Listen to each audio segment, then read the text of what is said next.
What's up, everybody? It's Heat Override, and I'm ready to bring the pain for you this week. Oh, yeah, and Dr. Roto. If you haven't been over to the site, head there right now. Check out all of the great articles we have for both seasonal and DFS. Doc's Roto Visionaries and his Beta Visionaries have just hit the site, so you want to get there. We have Lou already doing his betting article for the site. Trevor's came through. We also have the hockey write up, and of course, the basketball is all clicking. And of course, you got none other than Mr. Heat Override, ready to bring the pain to the competition again this week for another episode of Bring the Pain. This one's called Cold Steel in the Snow. So, like, follow, share, and then head over to my Spreaker. Like, follow, share me as there will. I get a lot of my stats come from Spreaker as well as Dr. Roto. So when you watch me here, watch me there too, because in that way you can just get all sorts of goofy. Plus, I have so much content on there. But that's not why you're here. You're here for the macho pick of the week, and I'm going to have that for you. Also, I am going to have a bet for you. Definitely, I'm going to have both a bet for both sites with the macho pick of the week. So you got nothing with Gladiator 2 coming out, one of my most favorite movies of all time. Gladiator, I definitely want to see that movie, so I'm super excited. So you're gonna have to wait to see who the gladiator is that made the macho pick of the week. Oh yeah, let's get to it, man. Browns beat the Steelers 24-19 in a snowy game. That game was crazy. First of all, it was like everybody was like trying to be dumb at the beginning of the game with the Steelers. Like they were just committing penalties. Then, of course, there was like just a certain point in this game. They're in certain games. They were the one guy had like three penalties on him, and so we're looking at the whole thing, and it slowed down the Steelers so much in the first quarter because Russ was cooking. He was moving the Steelers into position each time. Najee kind of got lost in the sauce, but at the end of the day, he had an okay game. My parlay missed just because Tillman got hurt. That happens. That happens. It just, there's nothing I can do to prevent that. I put that parlay in the subs only Discord. So I want to say anybody that did play that, sorry. But I mean, it was an injury. He also went down on one of my big leagues, home leagues, my high stakes leagues. So now I have a lot of problems. TJ Watt did good, got me 4.5 IDP wise. That's like average, really. The Steelers defense got me 10 flat. That's not bad. They were predicted like 9.2 or something like that. So I'll take it. There could have been more. If Watt would have been able to get some sacks in that game, could have been a little higher. Boswell did great for me. And, it was just what, and I had Harris. So it's not looking good for me. I just lost again. I'm still in the playoffs, ranked sixth right now. But I mean, there's still 3 more weeks, including this week. I still have, some plays. I had to pick up Anthony Richardson. So Josh Allen is off. So I have a lot of people off. Jacksonville. It's just there's so much going on with my team right now. But that doesn't mean that people should get hurt. Sometimes that happens, and that can actually derail my season. But I got 2 games if I do lose this week. Just got to win it out. You know what I'm saying? Go 7-7, hope for a win-loss. Most of the other teams that are out and outside of the playoffs already got 7 losses. So I can just keep myself ahead and we can just keep this going. Man, it's a fantasy football season. So, we got that. But Russell played great. Winston hung in there. Man, he was looking wild. He was doing these spins and all these things. And I go back to that Steelers where they did the 4th and 2 and they took the penalty and they made it 3rd and 7, and that's when they converted. I think maybe they should have just kept the 4th and 2 and just tried to play it up. I know that you take that 5 yards, make it 7, make it a 3rd and long, but for some reason, I just felt that if you'd have just played that next play, you'd have been okay. No, then you played the next play, then the next play, and you gave the Browns Winston confidence that he could definitely have 2 cracks at this without having to kick the field goal and get that ball back into Russell's hands. And Russell really did move that ball down the field. And I gotta say, I got something for that. The roughing the passer at the end of that game. Look, I'm not saying he would have bombed it, but that's 15 yards. NFL, he got smashed. He let that ball go. The guy hit him. It was hard. I've noticed that the way they were switching in and out, I thought it had something to do with maybe like every time somebody hit the ground, it was all icy. So they were getting all scratched up and cold. So they had to like go get warm. And it was just really weird. And then Skylar Thompson's come running in, and I'm like, what is going on? I mean, it was definitely the elements did take over, but then you got Russell Wilson just sitting here, just chucking the ball down the field, and he's having success with it. they flashed the stat that he was having the long ball was just killing it for the Steelers all game. And then they would just commit those penalties when they got to the 30, the 20s and 10s, and it just would back them up, and they just had to kick field goals. And this wasn't the best weather to kick it. We did see a Boswell miss one.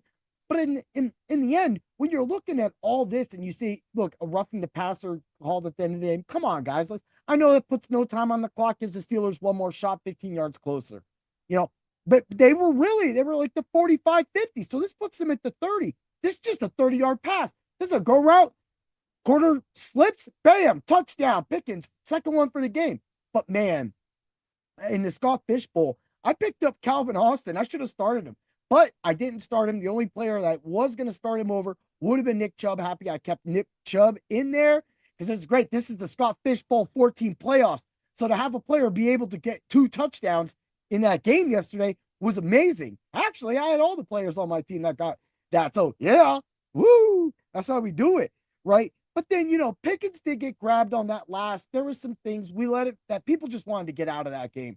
But hey, you guys got it. You got sloppy at the end, but in it's a loss for you guys. You guys will see the Browns in Pittsburgh in a couple weeks. So just lick your wounds, get back to it because you got the whole division coming at you, right? And then you got Kansas City. So if losing this game was really, really sucked because in this would have put that game, although you have a hard road, that put that game where if you could have kept up this momentum, you could have been playing for the first number 1 overall seed in a bye, but now you might still get that. You might still get that, but it really doesn't look like the Chiefs are going to have much resistance the rest of the way. So they're probably locked as number 1. Good job, Pittsburgh. But hey, whatever. You got some schedules coming up, and you got to do what you got to do. Now I want to switch gears. By the time these 2 episodes, both this episode and my Ultra Contrarian Show episode airs, I will have surpassed 75,000 downloads at Spreaker. That is why I brought up Spreaker earlier, is because that is where a lot of my other content, my things that make me a jerk, stuff like that, my additional paid for content, as well as all my free content that you get, all of my podcasts, these podcasts, but you get a lot of BGM podcasts, a lot of musical podcasts. You get interviews with me. I have Kick On from the site. Definitely, when we get near that hockey trade line, we're going to do that again. We're going to talk. I'll have Kick On when it goes past and see which teams made it. We nailed it last year with the Panthers. So, that was really the big thing that I want to bring out, is that I try to do more than just give you to bring the pains and the Ultra Contrarian Show. I also try to have people from the site on and talk and have a good time, because man, we ended up talking about wrestling at the end of that one. But I want to say thank you to all the pain bringers. Most importantly, I want to say thank you to Dr. Roto, because you're the one that actually bring the pain and shot it into the space. Yeah. But you gave me that extra feel, that extra gusto. And also you challenged me. You challenge me daily all the time to get better as not only a sports writer, but as a podcaster, and just overall as everything, a better everything. Because the thing is we love doing this and doing this for all of you pain bringers. So I want to say thank you. I also want to say thank you to the entire crew. And people know who they are. Danger, Lou, anybody that has edited my podcasts and my articles and has done a big thing and keeps up. Chris, both Chris's, and just the good talk that we have always going on. We got Fantasy Clown now, Ed, going off in the Dynasty chats. So for me, I love seeing all that. And I got to do it. I just recently ran into a guy. His name's, he owns a painting company around here. His name's Sam. And he's been talking with me here and there. And it's really cool that, that fantasy sports can not only bring people together, but also can hit achievements and goals like 75,000 downloads. I want to thank you. That is why getting to Spreaker is big too. On top of viewing me on Dr. Roto, is that for like my interviews that aren't on Dr. Roto, you could definitely get that. Like my wrestling interviews when I do my DraftKings thing, when they do the WrestleMania, and then DraftKings has the pick'em contest. Last year, we all won money at that. 2 years ago, SummerSlam, I won like $80. So, I mean, this is a free contest that I can help you be part of because I'm a wrestling fanatic, just like my family. So that gives you everything. And that is what you get when you're also on that site as well, too. So definitely get to that Spreaker as well, because man, it's fun. But to thank Dr. Roto, all of the crew for their support. and all of you pain bringers for supporting me and making me who I am and pushing me into the next level. I have a big podcast coming up with a huge part of my life. He was a musical artist, a music producer, and he's been part of my life for a very long time, talking and everything like that. Not, I mean, DJ Magic Mike has too. That's this shirt. That's my boy Mike. You know, he's a huge part too. He's number one is Mike, and number two is Simon. And I'm gonna have an interview with Simon soon. So you got to stay tuned to that. And you will find that on my Spreaker because, dude, Simon's been doing this for 35 years plus, and he is just coming out with a new CD. So, yes, this little ping, Bring the Pain right here, Cold Steel in the Snow gets it. But hold on, I hear someone knocking. Hey, buddy, that's really good. Oh, yeah, 75 here, huh? I remember when I cashed my first check, 75 hit.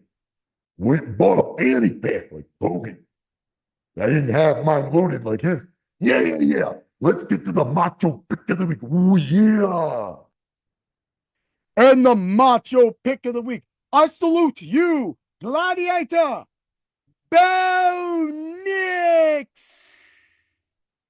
Bo Nix of the Denver Broncos, 6,300 on DraftKings, 8,000 flat on FanDuel.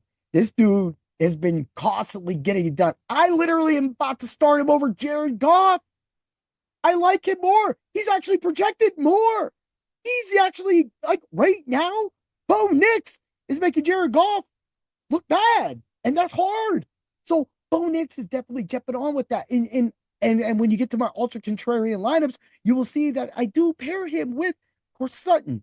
And that when you get that whole lineups together, I got this going. These are my gladiators this week. This is what we're gonna do, right? So I told you that I had two bets for you. So this is gonna be your DraftKings sportsbook bet. You're gonna take, and these numbers are right as of right now, Friday at like 2 p.m. So got Bo Nix, alt line plus 225 passing. That's a plus 100. I decided to go a little crazy with this one. Why not? Why not? He could get 225. That's a plus 100. Played as a single. Plus two touchdowns is a plus 115 at the moment when I place that bet myself. If you parlay that together, you get a plus 224. That's nice odds. That can definitely happen. Look, if you just feel like you want to take the yards, take the yards. I looked at the yards, the alt and the rushing, and that wasn't really, that line wasn't out yet. The alt part wasn't on. They just had the main one. The main one on DraftKings was 244.5. So I didn't really want to play with that extra 15 yards. Although, it was there. I just rather take the 225. I mean, it's the same bet practically, both. You're just saying he just needs 15 yards passing or 15 yards rushing.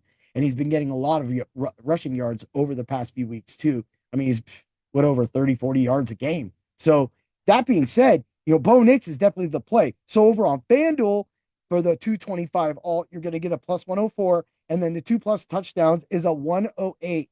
It's a flat 200 plus 200 on FanDuel as a parlay as well.